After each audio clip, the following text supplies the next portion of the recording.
Hello friends, नमस्कार। कैसे हैं आप सब? मैं उम्मीद करती हूँ आप सब बहुत अच्छे हैं और अपनी सेहत का पूरा ध्यान रख रहे हैं। ओजस हेल्थ केयर में मैं हूँ डॉक्टर सोनल। मैं एक स्त्री रोग विशेषज्ञ हूँ। मेरी कोशिश होती है कुछ ऐसे छोटे और सिंपल हेल्थ टिप्स आपके साथ शेयर कर सकूँ जिससे आप अपनी हेल्थ का बेहतर ध्यान रख सकें, क्योंकि जान है तो जहान है।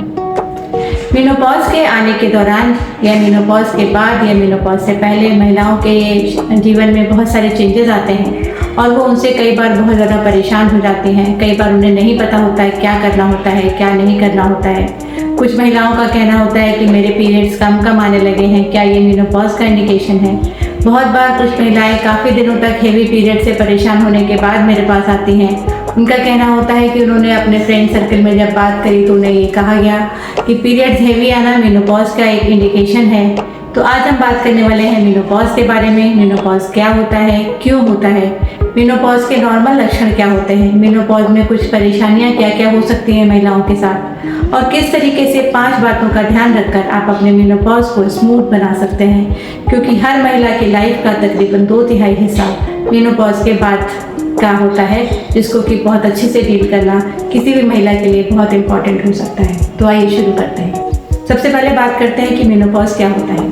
मेनोपॉज एक ऐसी कंडीशन होती है जबकि महिलाओं में आने वाला जो रेगुलर मंथली साइकिल होता है, जो पीरियड होता है, वो बंद होने लगता है या कम होने लगता है।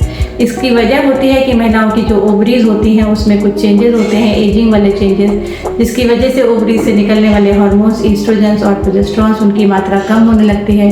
ओवरीज में जो फॉलिकल मैच्योर होते हैं, प्रेगनेंसी के लिए रिस्पॉन्सिबल होते हैं, जिनसे कि एग रिलीज होता है, उनकी मात्रा कम होने लगती है, जिसकी वजह से महिलाओं में मेनोपॉज की शिकायत होती है। मेनोपॉज एक बिल्कुल ही फिजियोलॉजिकल कंडीशन है जो कि हर महिला में तकरीबन 45 से लेके 52 साल की उम्र तक के बीच में कभी भी हो सकता है। मेनोपॉज कुछ महिलाओं में थोड़ा जल्दी भी हो सकता है, जिसको कि प्री मैच्योर मेनोपॉज कहा जाता है, जो कि बहुत कुछ एनवायरमेंटल फैक्टर से डिटरमाइंड होता है, कुछ जेनेटिक फैक्टर से डिटरमाइंड होता है।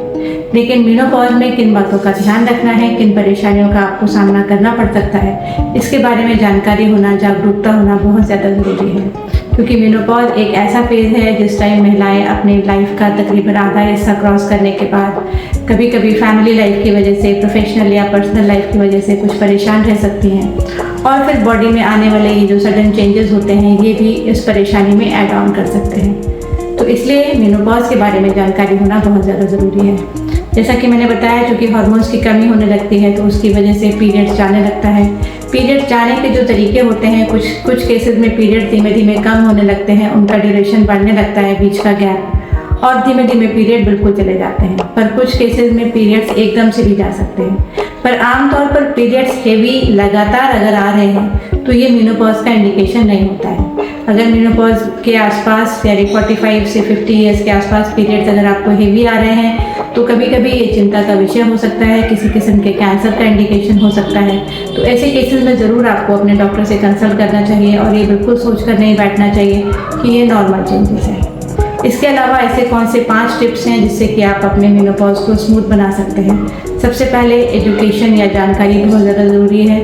आपको ये पता होना चाहिए कि कौन से पैटर्न मेनोपॉज में नॉर्मल हो सकते हैं। दूसरे नंबर पर एक सपोर्ट सिस्टम की बहुत ज़्यादा ज़रूरत होती है किसी भी इंसान को, क्योंकि हम लोग एक सोशल एनिमल हैं, तो हमें एक सपोर्ट सिस्टम की ज़रूरत होती है। एक मेंटल फिजिकल सपोर्ट हमें चाहिए होता है, तो वो एक आप ज़रूर अपने लिए बना के रखें। ये आपके क्लोज फैमिली मेम्बर्स हो सकते हैं, आपके फ्रेंड्स हो सकते हैं, प्रोफेशनल ग्रुप्स हो सकते हैं। इसके अलावा अगर आपको पीरियड से रिलेटेड कोई भी प्रॉब्लम आ रही है तो अपने डॉक्टर से कंसल्ट करने के लिए ज़रूर आपको जाना चाहिए।